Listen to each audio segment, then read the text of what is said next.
Good morning, my people. 11/3/2017, 9:44 a.m. as you can see right here in my lower right-hand corner of the screen. I haven't been on for, I believe today is the 7th day, because down here in the right corner again, I have no internet access, but I am supposed to receive an updated antenna today. I got new equipment, but the antennas were still old, so the connection won't work. But after I ate my healthy breakfast this morning and got a cigarette and heated my coffee, I'm sitting in here, I'm watching the trees, and I remembered stating the last time I was on Facebook that my guesstimate for how long they were going to stay green at that point was about 2 weeks. We're about half the way through that. I'll have to get on and check for sure to see the post, but I thought it'd be about 2 weeks. Well, I started noticing yesterday evening especially how pretty back in the woods there had become in just what seems like overnight. And I say that because we had a cold spell.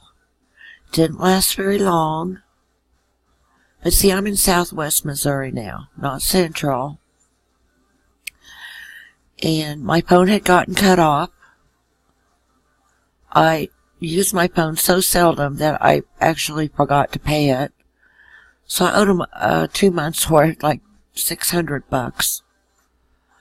Got that dealt with, but bought a track phone too because I wasn't able to contact customer service, which was their demand on me, without a connection. I don't know why this fails to occur to them that you cut a person off and then tell them to contact customer service. That's going to require sometimes a little thought, a little doing. So I did. I went up and got me a $40-some track phone, which is pretty cool actually. It's got the internet and texting and all that. And I had to activate it. Had to use their store phone to activate it. So thank you, Kathleen at the DG, for allowing me to do that.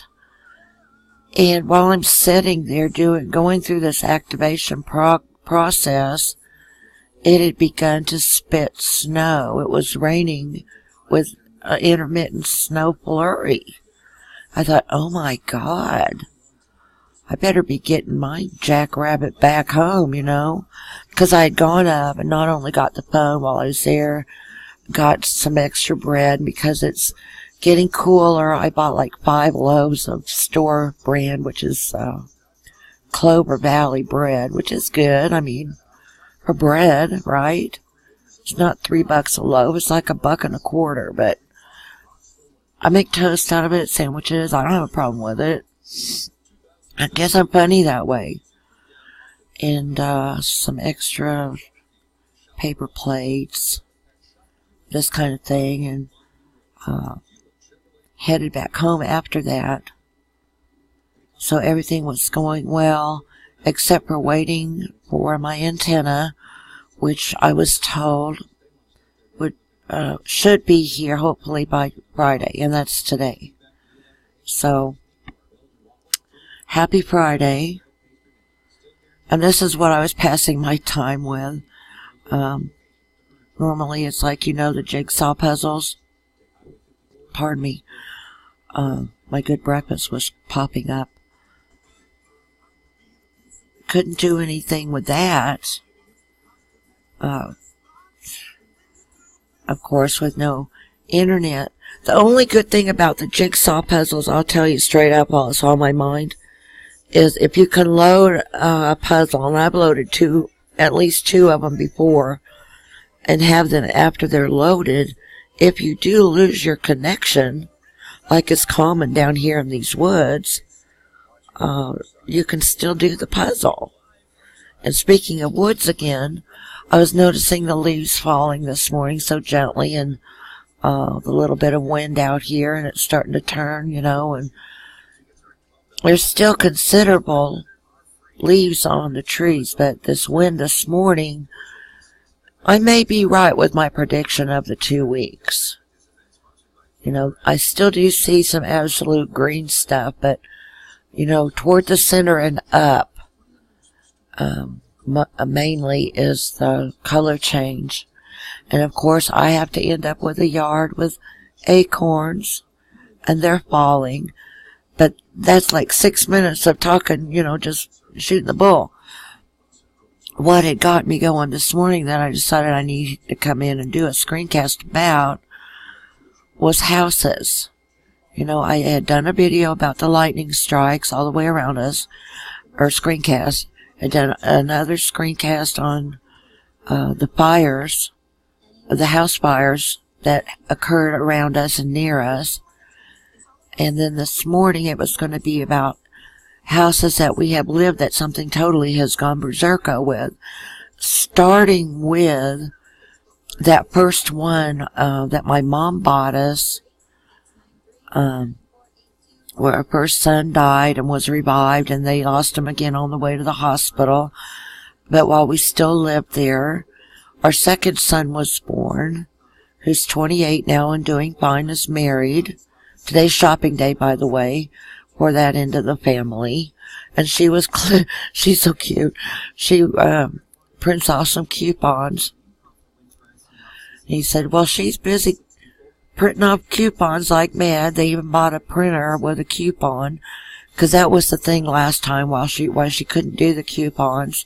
And she's really good at it, She's got it pretty much down to a science, and get a lot of free stuff or very cheap, and so I was encouraged. I said, well, I can get you one. She says, well, I'll find one, it's either like at the thrift shop or something. And they got one like at Walmart for $30 or something. So, and I had given them a little money for, on top of their wedding stuff. You gotta have something. Your parents love you, right? So, that's what was going on at their house this morning. But at that house, okay, if you remember correctly from times past, Mother had given us that house because we had so little money. And I grew up well, and my husband grew up well too. I mean, there were hard times, y'all. But as far as having the roof over our house and the clothing and food, all that was covered. Telephone, blah, blah, blah. We weren't hurting. We never actually hurt in that way. Even though my sister and my mom and dad worked us in the field, the garden, we survived it. She thinks she's a better person from it. I think I'm a witch because of it. Because, I mean, who really does that to their kids these days? Put them out in the garden. And you're closer to God in a garden than anywhere on earth. So if you garden, that's what. At least for me, okay? So the first house was a gift. So we'd have a little more cash. And we were elated. We're like, well, we had the social workers because of the death of the first son, where they wanted to charge me with murder, and then them going into overdrive about the second one with the heart monitor, and kept and the medicine they had to put me on because I fell to pieces, of course. Them keeping tabs on us, which is okay. I could get along for the most part, right? They start stepping on toes, I'm going to speak up, which I did, and it got me in trouble sometimes, but okay, oh well. Next thing, right? So, that trouble there, where they made her get an assessor to tell us how much we would pay her per month for the gift that she gave us. I thought that was one of the most dirty things ever. It's a gift. Let's make them pay for their gifts, shall we? Instead of them getting to go to the food supply and the clothing supply that the county runs, right? No more county goodies for them. How about that? No more gas cards. How about that? Pay for your gifts. Because they made us do it. Who else do they make do it? I'd love to know if you're listening to this and you hear that, and the county made you pay for a gift that was intended to help you out and uplift you and encourage you and elevate you a little bit from the depths of the jaws of poverty, then please comment, or you can even email me, and I'll put a link if I can remember, hopefully. And then the second house problem was where we moved to the house downtown that was across from the daycare, Melita Day, and them saying that John had an offense against him, but him explaining it, and even later my dad and I getting documented proof from the clerk of court who told us she could find nothing to document that he had a prior offense. And we were allowed to move into that house across from a daycare, but black balloon time, right? Red flag time. They charge him as a repeat offender with the prior that they didn't say that he had that enabled us to buy the house. Because allegedly, in Sedalia, there's the 1,000-foot rule. And offenders, and I'm not sure of the nature, if it's only sexual offense or bad checks or, the depth of that. Probably, maybe, I don't know, I can't say for sure. Just the sex offenders can't live within 1,000 feet of places like daycares. And there we were, okay, not only across from a daycare, but catty corner from a church, and catty corner from a senior center, which was connected to their kindergarten, the Head Start. I guess Head Start's really not kindergarten, though, is it? It's Head Start. But anyway, that, and let's see what else. Well, the bars don't count, really. I mean, they're bars. And we had two real close right there, but a park also, a little-known park there on 3rd Street, just west of Washington, in front of, well, just down from the senior center parking lot. And yeah, there's kids that go around to the senior center because, like scouts, brownies, they would take little programs to put on for the elders, okay? But there we were anyway. And all during that time, as deep as the crap got with us, from that office, and I'm belching up the trauma right now.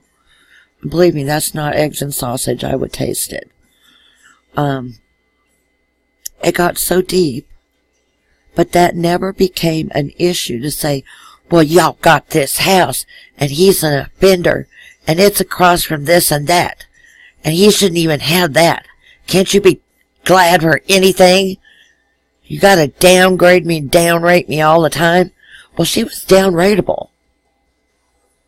And that's not me just talking like that. That's me remembering how she talked to me. I tried very hard to stay calm. And I think I did pretty good. Until, like I said, she stepped on my toes, she's going to hear about it.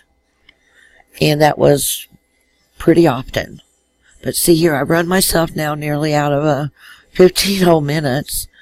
And we'll have to come back, but we're talking about houses. We got the first one covered and the second one covered, but I'll expand on that. So, thanks for listening. See you in the next one.